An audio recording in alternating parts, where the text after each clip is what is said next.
मैं भी अपनी पार्टी की तरफ से, अपनी सरकार की तरफ से आशीर्वाद लेने के लिए आया हूं। सारे कार्यकर्ता इस समय जनता के बीच में आशीर्वाद लेने जा रहे हैं। हमारा जनता से यही कहना है, यहाँ की प्रबुद्ध जनता और देवभूमि की देवतुल्य जनता से, कि जो आशीर्वाद और प्रेम आपका पहले बना हुआ है, ये प्रेम बिल्कुल इसी तरह बना रहना चाहिए।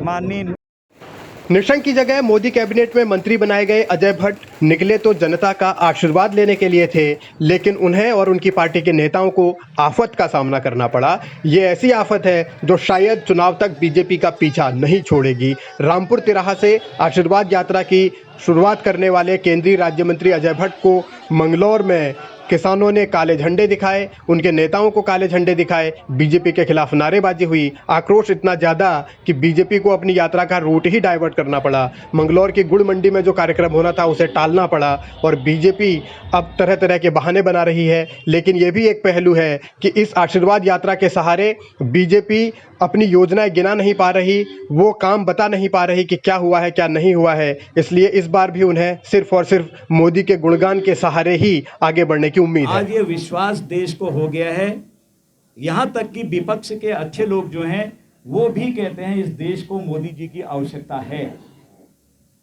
मोदी जी हैं तो मुमकिन है जो बात कहते हैं। आप उठा के देख लीजिए, कोई भी चीज ऐसी नहीं है कि जी मोदी जी के राज में जब से उन्होंने संभाला है कि कहीं कोई कमी आई हो।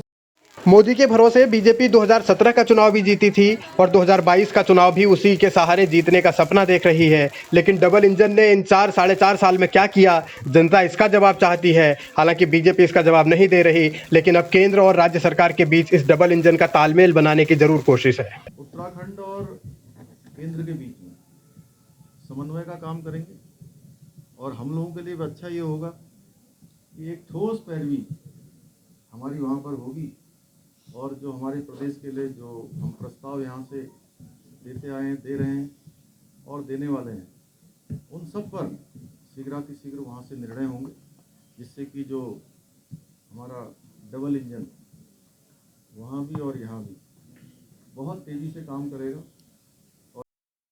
अजय भट्ट कैसे पैरवी करेंगे, क्या पैरवी करेंगे? अब चुनाव का वक्त नज़दीक है तो बीजेपी तरह तरह के ख्वाब दिखा रही है, दावे कर रही है, सपने दिखा रही है।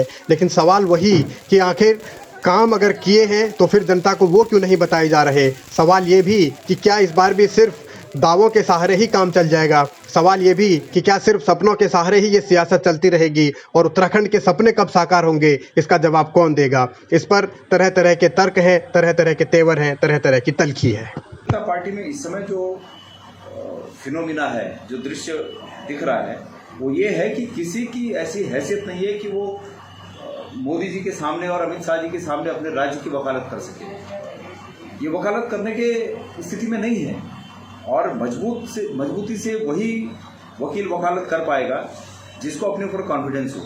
जो स्वयं दूसरे के नाम से जिनकी बैतरणी पार हुई हो, वो राज्य की वकालत क्या करेंगे। डबल इंजन ने कितना काम किया है, अब इसकी समीक्षा की घड़ी आ गई है। जनता की अदालत में हर कोई जा रहा है और सवाल ये भी है कि क्या बीजेपी सही दिशा में बढ़ रही है। इस आशीर्वाद यात्रा के जरिए क्या वास्तव में उसे आशीर्वाद मिल जाएगा, या फिर मंगलौर में किसानों ने जो किया है वही पूरे राज्य में और चुनाव तक नज़ारा देखने को मिलेगा। बीजेपी को इनका जवाब जरूर तलाशना होगा। और सवाल ये भी कि बीजेपी में अभी जो अंदरूनी गुटबाजी है वो कैसे दूर होगी, ये भी तो पहलू है।